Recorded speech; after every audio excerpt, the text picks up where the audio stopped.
Kita mulai dari pertanyaan besarnya, mengapa Indonesia tidak bisa menjalin hubungan diplomatik dengan Israel?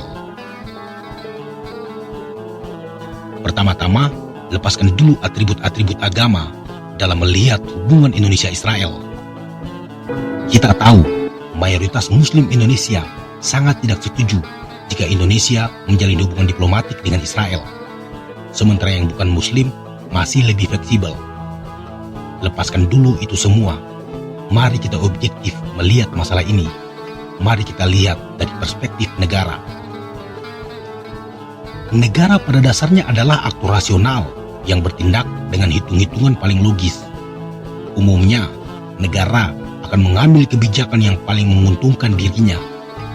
Negara tidak akan terbebani oleh alasan-alasan moral untuk mengejar kepentingannya. Negara tidak peduli soal moral. Bahkan dalam realisme klasik, negara dibenarkan melanggar perjanjian internasional jika itu tidak sejalan dengan kepentingannya. Dalam pergaulan global, negara harus egois untuk memikirkan dirinya sendiri.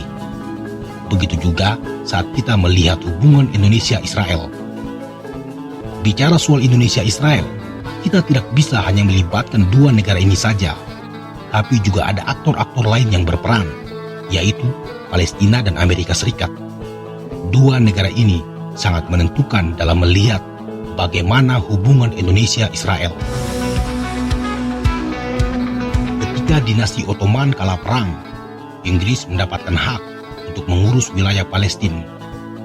Inggris lalu memberikan tanah tersebut kepada Zionisme internasional, yang mana terjadi gelombang eksodus besar-besaran para diaspora Israel dari seluruh dunia yang kembali datang menghuni wilayah itu lagi.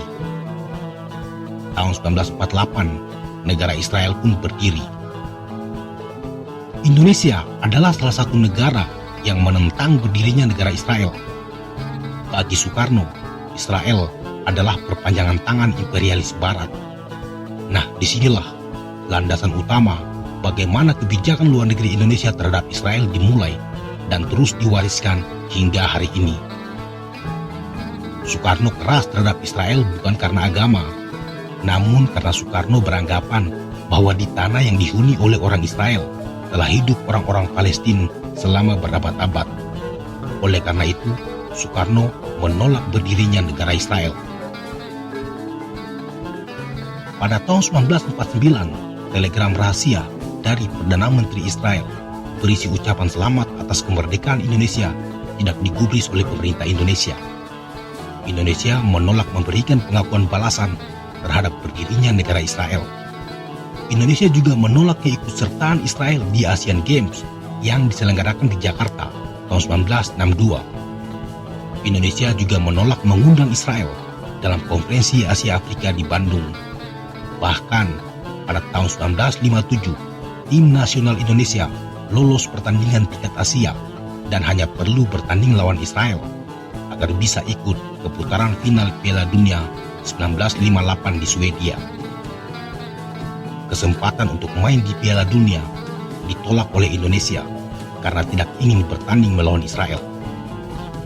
Soekarno melarang keikutsertaan Indonesia di ajang bergengsi tersebut dengan memanggil pulang seluruh kontingen Indonesia. Apakah alasan Soekarno menentang Israel hanya karena persoalan Palestina?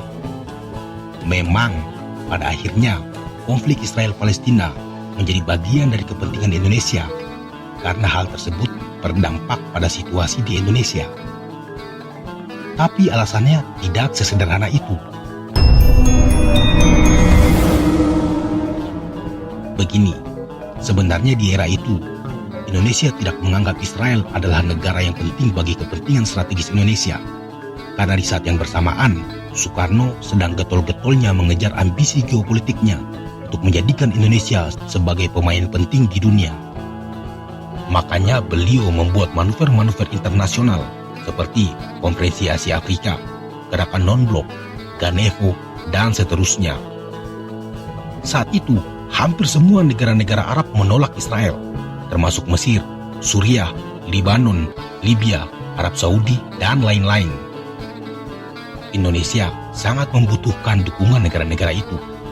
Kemudian di era itu, Sistem politik dunia masih sangat bipolar yang hanya menyisakan dua kekuatan besar, Amerika dan sekutunya versus Uni Soviet dan aliansinya.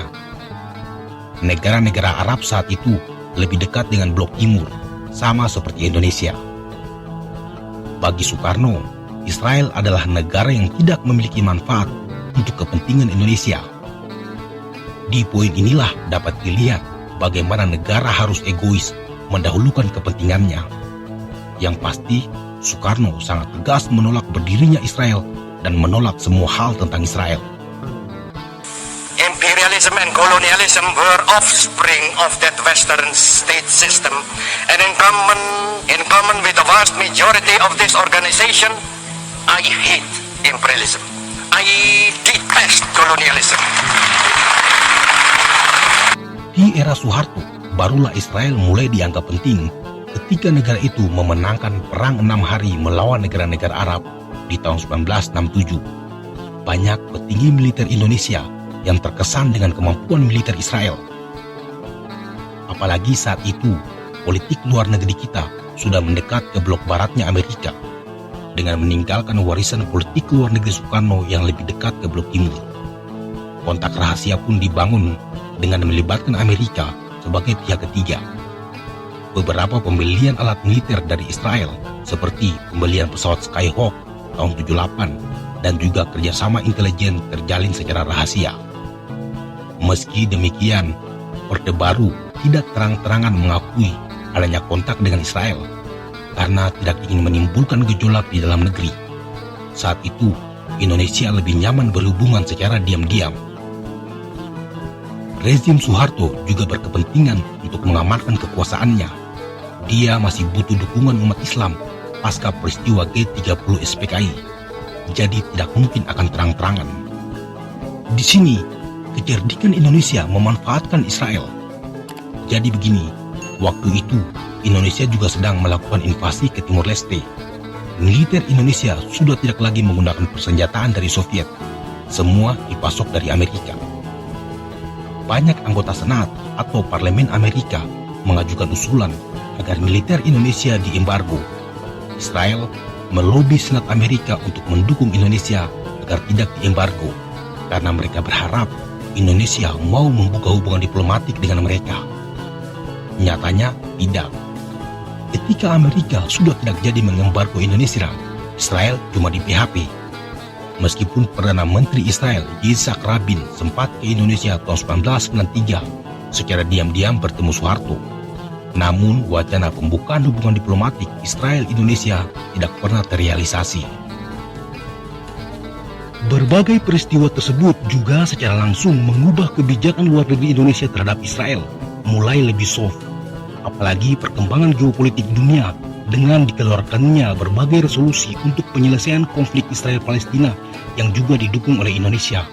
Perubahan di era Soeharto itu antara lain, pertama, Indonesia mulai menyetujui solusi dua negara, yang artinya negara ini bersedia mengakui Israel, dengan catatan Israel juga mengakui kemerdekaan Palestina.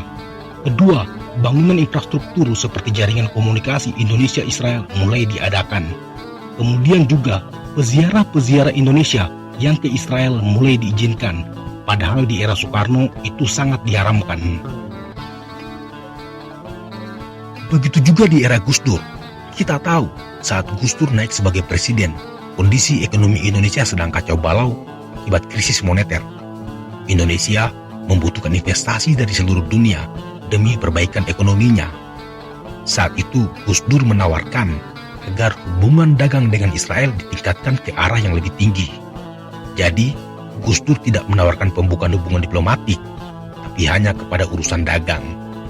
Indonesia lagi-lagi memanfaatkan Israel, sekaligus mengancam negara-negara Arab agar mau membantu Indonesia. Gus Dur menggunakan isu Israel untuk memantik uang dari negara-negara Arab masuk ke Indonesia. Ancaman Gus Dur, jika kalian tidak membantu kami, maka kami akan menoleh ke Israel. Ibaratnya gertak sambal dengan menggunakan Israel. Saat itu patut dicatat, normalisasi Arab-Israel belum terjadi. Jadi di sini bisa dilihat bagaimana kebijakan luar negeri itu harus sejalan dengan kepentingan nasional. Pemerintahan Gus Dur jelas sudah menghitung efek dominonya jika membuka hubungan resmi dengan Israel. Saat itu, Indonesia hampir hancur gara-gara krisis moneter dan juga lepasnya Timur Leste. Sangat tidak mungkin Gus Dur mengambil resiko yang menimbulkan polemik dan bahkan kerusuhan lagi. Di sini juga bisa dilihat bagaimana negara bertindak sebagai aktor rasional. Begitu juga di era-era setelahnya, Indonesia tidak memiliki urgensi yang mendesak untuk pembukaan hubungan diplomatik dengan Israel.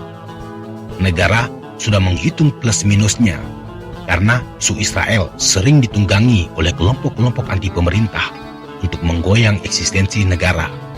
Contoh, dalam demo anti-Israel, organisasi Hizbut Tahrir kerap mendompleng dengan membawa-bawa bendera, menyebarkan selebaran, dan lain-lain.